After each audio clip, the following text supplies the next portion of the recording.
ప్రభుత్వం ప్రతిష్టాత్మకంగా తీసుకున్న ప్రజాపాలన దరఖాస్తులు రోడ్డుపై దొరకడం తీవ్ర కలకలం రేపింది.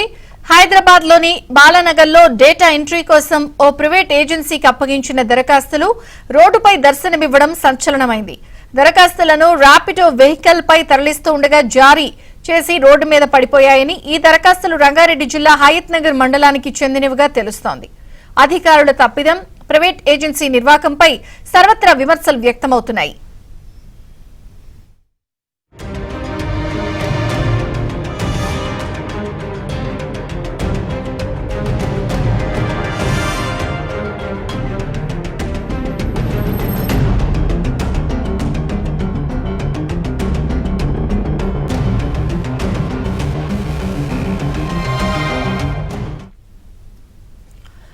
మరోవైపు పూలే ప్రజాభవన్లో ప్రజావాణి కార్యక్రమం మొదలైంది.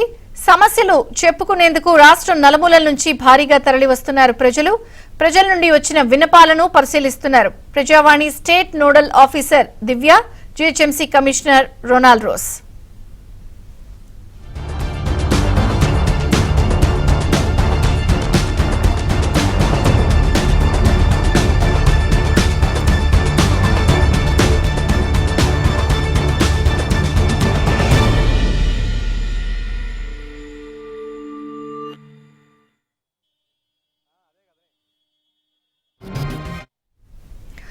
హైదరాబాద్ బాలానగర్ లో రోడ్డుపై ప్రజా పాలనకి సంబంధించిన దరఖాస్తులు దొరకడంతో అందరూ ఆశ్చర్యానికి గురవుతున్నారు. అయితే ప్రైవేట్ ఏజెన్సీకి అప్పగించిన దరఖాస్తులు రోడ్డుపై ఇలా దొరకడం కూడా కొంత అందరూ మాట్లాడుకుంటున్నారు. ఇది ప్రైవేట్ ఏజెన్సీ తప్పిదంగా విమర్శలు వస్తున్నాయి. అయితే మరిన్ని వివరాలు మా ప్రతినిధి శశిని అడిగి తెలుసుకుందాం. శశి,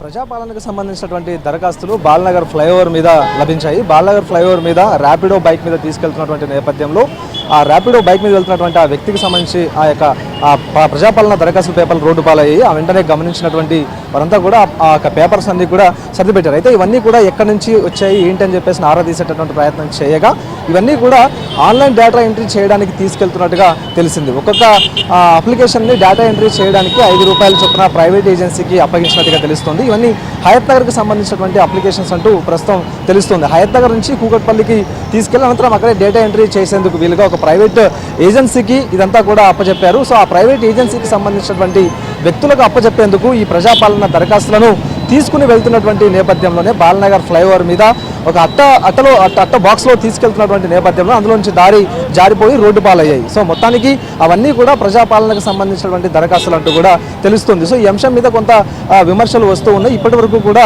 అంటే ప్రజాపాలన దరఖాస్తులన్నీ కూడా ఆఫ్లైన్లోనే స్వీకరిస్తూ ఉన్నారు. ప్రత్యేకంగా ఒక అప్లికేషన్ ఫామ్లో ఫిల్ చేసిన తర్వాత తాము ఏ సంక్షేమ పథకానికి అర్హులము, దేనికి అప్లై చేసుకుంటున్నాం అన్న అంశాల గురించి కూడా పూర్తి స్థాయిలో అందులో అన్ని వివరాలు ఉంటాయి. దానికి అనుగుణంగానే అప్లై చేసుకుంటారు. అనంతరం అవన్నీ కూడా ఇటు బల్దీ అధికారులు అవన్నీ డేటా ఎంట్రీ చేయాల్సిన అవసరం అయితే ఉంటుంది. ఈ డేటా ఎంట్రీ చేయడానికి కూడా ప్రైవేట్ ఏజెన్సీలకు అప్పగిస్తున్నారు. సో ఇలా తీసుకెళ్తున్నటువంటి సమయంలోనే అవన్నీ కూడా రోడ్డు పాలనట్టుగా తెలుస్తుంది. ప్రస్తుతం నేను ప్రజాభవన్ దగ్గర ఉన్నాను. ప్రజాభవన్ దగ్గర కూడా ఇప్పటికే చాలామంది తమకు సంబంధించినటువంటి సమస్యలు చెప్పుకోవడానికి ప్రజాభవన్ వద్దకు వస్తూ ఉన్నారు. ఇప్పటికే జిల్లాల నుంచి, ఆ తర్వాత వివిధ ప్రాంతాల నుంచి కూడా వీరంతా వచ్చి అధికారులకు తమ సమస్యలు చెప్పుకోవడానికి వీలుగా దరఖాస్తులను తీసుకుని వస్తున్నటువంటి నేపథ్యం. చాలామంది కూడా తమకు తమ పరిధిలో ఉండేటటువంటి ప్రభుత్వ అధికారులు న్యాయం చేయడం లేదు, చాలా కాలంగా కూడా తాము సమస్యలు విన్నవించుకుంటున్నప్పటికీ కూడాను అవన్నీ అలాగే ఉండిపోతున్నాయి తప్ప ఇప్పటివరకు కూడా ఎక్కడ ఆ సమస్యకు పరిష్కారం చూపించేటువంటి ప్రయత్నం చేయడం లేదు. కాబట్టి తామంతా ప్రజాభవన్ దగ్గరికి వస్తూ ఉన్నామంటూ చెప్తూ ఉన్నారు. సో ఇక్కడికి వచ్చినప్పటికీ ఇక్కడైనా సరే తమకు న్యాయం దొరుకుతుందేమన్న భావన నేపథ్యంలో చాలామంది వస్తూ ఉన్నారు. ఒకసారి మనం విజువల్స్లో కూడా చూడొచ్చు. ఇప్పటికే ప్రభుత్వ విభాగంలో పనిచేస్తున్న వారు కొంతమంది, తర్వాత ప్రభుత్వ విభాగంలో పనిచేసి వారంతా కూడా ఇప్పటికీ కొంతమంది తొలగించిన వారు కావచ్చు, లేకపోతే రకరకాల సమస్యలను తీసుకుని వీరంతా ప్రజాభవన్ దగ్గరకు వచ్చేసి తమ సమస్యలను పరిష్కరించాలంటూ కూడా అధికారుల ముందు విన్నవించుకుంటున్నారు. ప్రధానంగా భూ సమస్యలకు సంబంధించినటువంటి సమస్యలు ఎక్కువగా వస్తూ ఉన్నాయి.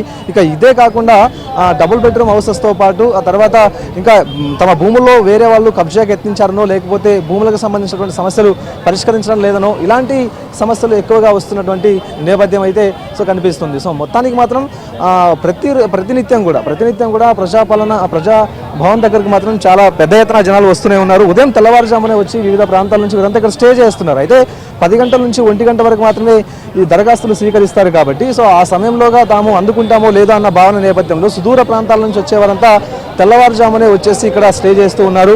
సో అనంతరం అప్లికేషన్స్ ఎప్పుడైతే స్వీకరించేటటువంటి ప్రయత్నం చేస్తారో ఆ సమయంలో వీరంతా కూడా లోపలికి వెళ్ళి ఇక అప్లికేషన్స్ ఇచ్చేటటువంటి ప్రయత్నం అయితే చేస్తూ ఉన్నారు. సో మొత్తానికి మాత్రం చాలా వరకు వివిధ ప్రాంతాల నుంచి వచ్చిన వీరంతా కూడా ఇప్పటికే దరఖాస్తులు ఇచ్చిన తర్వాత మీడియా ముందు తమ గోడు వెళ్ళబోసుకోవడానికి కూడా వారంతా ఇప్పటికే బయటకు వస్తున్నటువంటి నేపథ్యం. మధ్యాహ్నం 1 గంట వరకు కూడా ఈ ప్రజాభవన్లో దరఖాస్తు స్వీకరణ కొనసాగుతుంది. ఇప్పటికే జిహెచ్ఎంసీ కమిషనర్తో పాటు ఇంకా ఈ యొక్క కార్యక్రమానికి సంబంధించిన స్పెషల్ ఆఫీసర్స్ కూడాను ప్రత్యేకంగా ఈ అప్లికేషన్స్ను తీసుకుంటూ ఉన్నారు. తీసుకున్న వారిని కూడా తీసుకున్న దరఖాస్తులను కూడా ఆయా విభాగాలకు రెఫర్ చేస్తూ ఉన్నారు.